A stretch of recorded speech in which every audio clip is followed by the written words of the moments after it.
வணக்கம் நண்பர்களே, அன்னை சேனலுக்கு உங்களை வரவேற்கிறோம். நம்ம சேனலில் என்னென்ன பார்க்க போகிறோம் அப்படின்னா, மருத்துவ குறிப்புகள், அழகு குறிப்புகள், சமையல் குறிப்புகள்.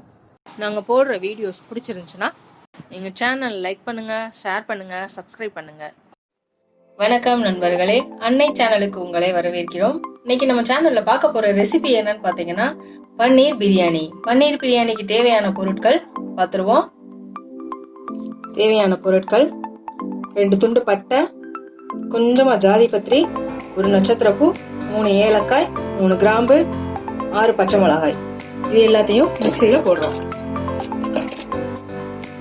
இவ்வளோ இஞ்சி, 10 பூண்டு, 1 கைப்பிடி கொத்தமல்லி, 1 கைப்பிடி புதினா, எல்லாத்தையும் மிக்சியில போட்டுக்கணும். 2 மீடியம் சைஸ் பெரிய வெங்காயம், 1 கைப்பிடி சின்ன வெங்காயம், 2 தக்காளி, இதையும் மிக்சியில போட்டுக்கிறோம். இது கூட 2 துண்டு பன்னீரையும் சேர்த்து போட்டு அரைச்சிடும். பாருங்க, இந்த மாதிரி பேஸ்டா அரைச்சி எடுத்தாச்சு. 300 கிராம் பாஸ்மதி ரைஸ் எடுத்திருக்கோம், 400 கிராம் பன்னீர் எடுத்திருக்கோம். அரிசியில தண்ணி ஊற்றி ஒரு 1/2 மணி நேரம் நம்ம ஊற வச்சுக்கணும். 4 ஸ்பூன் எண்ணெய் விட்டு பன்னீரை நம்ம வறுத்து எடுத்துக்க போறோம்.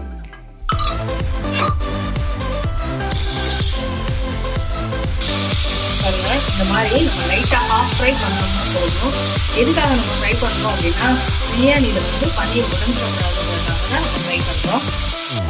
ஃப்ரை பண்ணி வச்ச பன்னீர் இருக்கு இல்லையா, அதுல 1/2 ஸ்பூன் மிளகாய் பொடி, 1/4 ஸ்பூன் மஞ்சப்பொடி,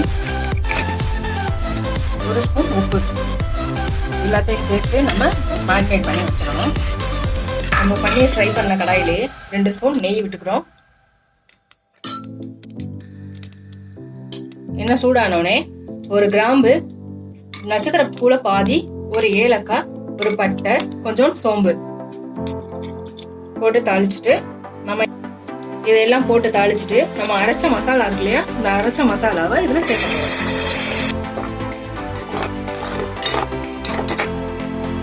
பாத்தீங்கன்னா நம்ம ஊத்துன மசாலா நல்லா வதங்கிடுச்சு. நல்லா தண்ணியெல்லாம் வத்தி நல்லா வதங்கிடுச்சு. இந்த ஸ்டேஜ்ல நம்ம பாஸ்மதி அரிசியை 1/2 மணி நேரம் ஊற வச்சுருந்து தண்ணி வடிகட்டி எடுத்து வச்சிருக்கோம். அந்த அரிசியை நம்ம இப்ப இதுல சேர்க்க போறோம். சேர்த்தாச்சு. சேர்த்துட்டு நல்லா கிளறி விட்டுக்கணும். நல்லா அந்த மசாலா கூட அரிசி மசாலா ரெண்டும் நல்லா மிக்ஸ் ஆகுற அளவுக்கு நம்ம கிளறி விட்டுக்கணும்.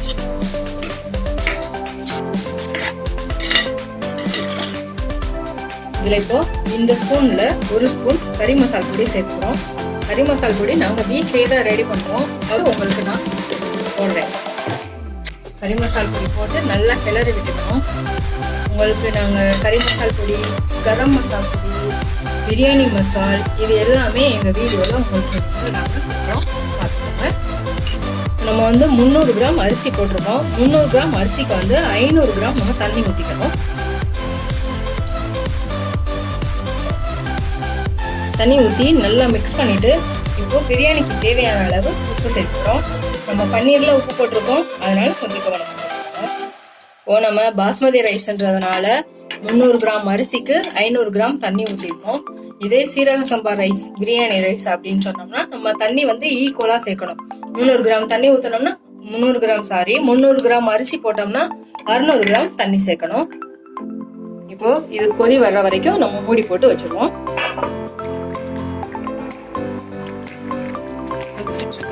தண்ணி நல்லா வத்திருச்சு பாத்தீங்களா. இந்த ஸ்டேஜ்ல 3 ஸ்பூன் தயிர் சேர்த்துக்கணும்.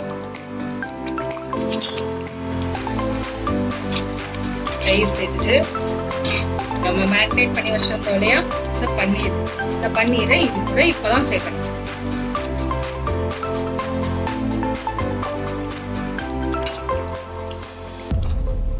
தண்ணி வத்திருச்சு பாத்தீங்களா.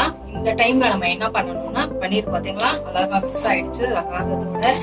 இந்த டைம்ல நம்ம குக்கர்ல வெட்டி போட்டு மூடி வச்சிடணும். 5 நிமிஷம் சிம்லயே வச்சுட்டு நம்ம ஓபன் பண்ணிடலாம். ரைஸ் ரெடி ஆயிடும்.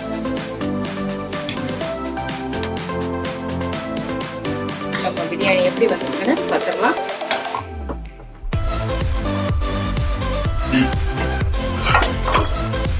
நல்லா வெந்துருச்சு அரிசி.